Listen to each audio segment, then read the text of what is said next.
So we have this little thing called the Sirotkin Award. And Phil Sirotkin was an important individual. And every year we recognize one of our commissioners in his honor. So this evening, we're pretty excited to present the Phillip Sirotkin Award to this guy. His name's Tim Flakoll.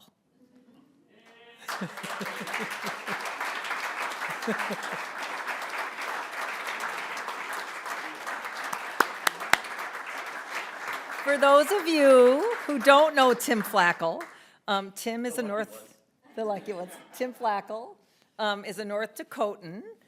He's the North Dakota governor's designee, and he's been with us for a few years.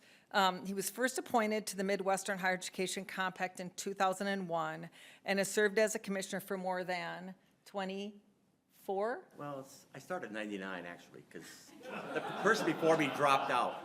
Oh, they dropped out? Yeah. Okay, all right. 26. 26 years, all right, I stand corrected. 26 years, now in his 10th term, maybe longer than that, as the governor's designee. Tim is recognized for his steadfast dedication, strong leadership, and clear vision for advancing higher education through the Midwest. Right now, Tim was recently elected as a county commissioner in Cass County. We have a Cass County, Minnesota too, but this is Cass County, North Dakota. And Tim lives in Fargo.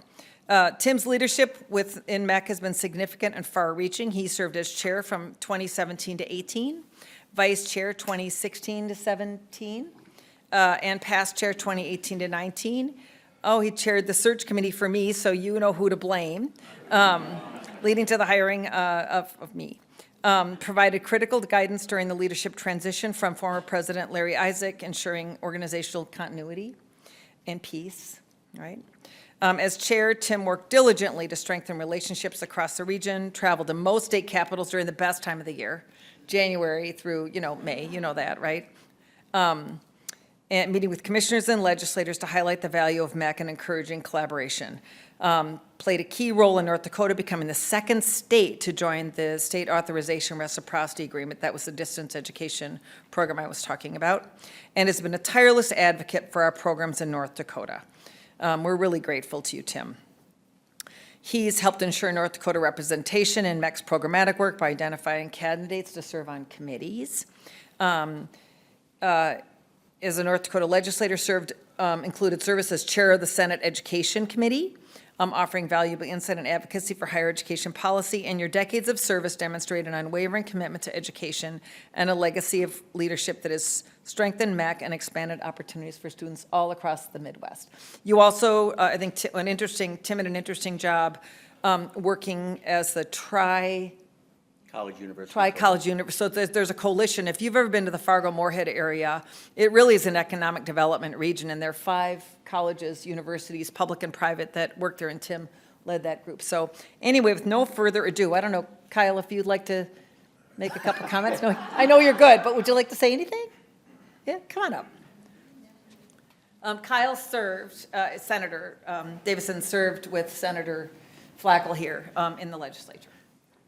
I'm keeping everybody from their next drink. So anyway, I just want to congratulate Tim, and I think Susan did an excellent job. I don't have a lot to add to it other than he was my role model when I first came into the legislature in 2014 when I was elected. He was our chair of education, and outside of his long floor speeches, which cost us a couple days during the session, he was just a really good mentor and a role model, and I think the award is well-deserved. So thanks, Tim. Congratulations.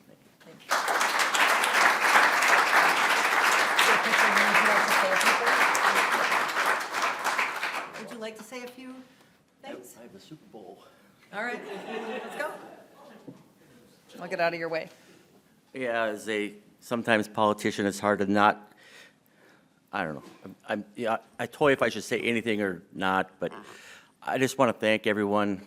I've really enjoyed my time here. A lot of people talk, and when we talk to the states about the monetary value that being in MEC brings. For me, that was never it.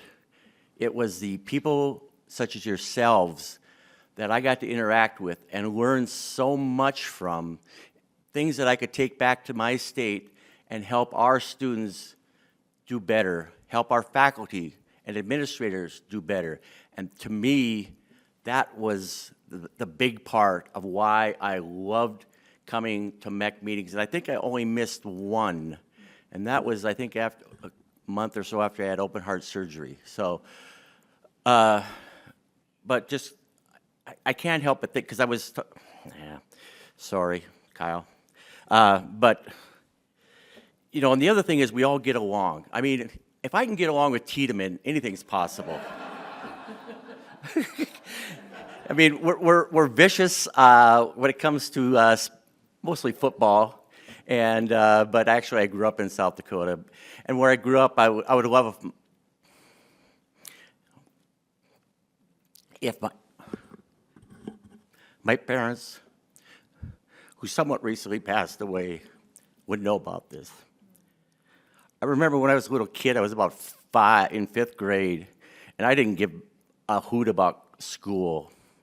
And I come home, you know, because I would just take my things and just throw them in the garbage. So you kind of get a 0, which seems fun because a couple buddies were doing that.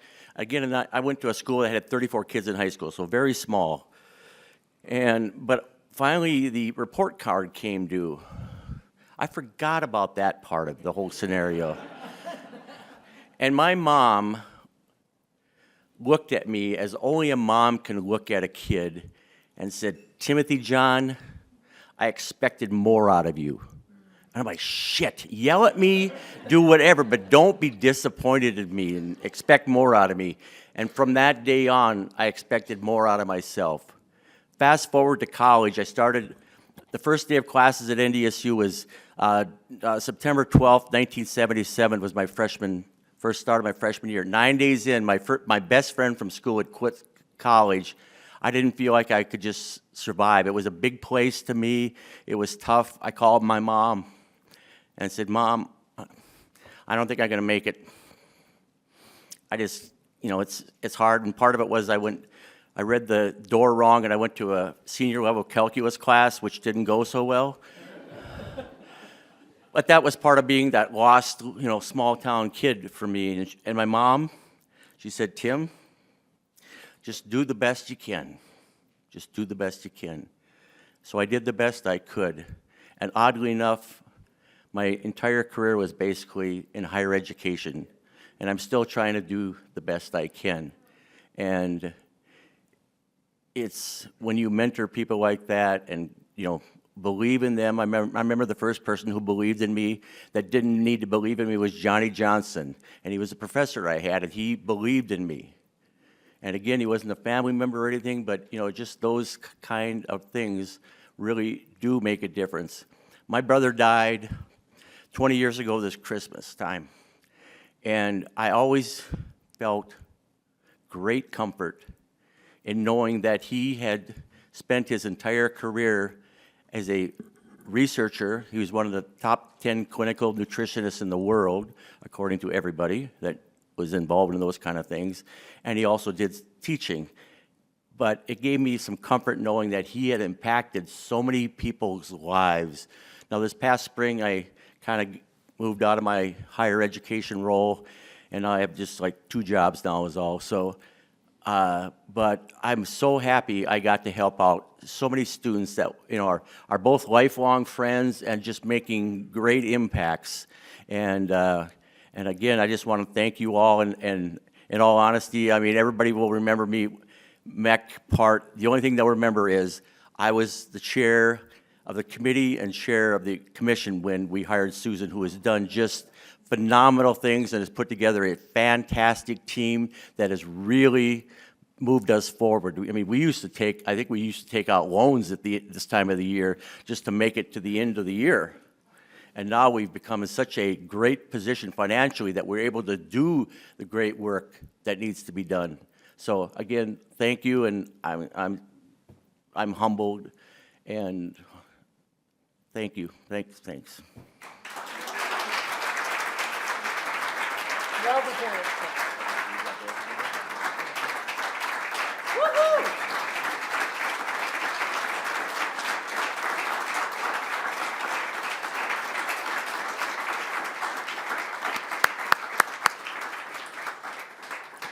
well deserved, Tim. Thank you for your service.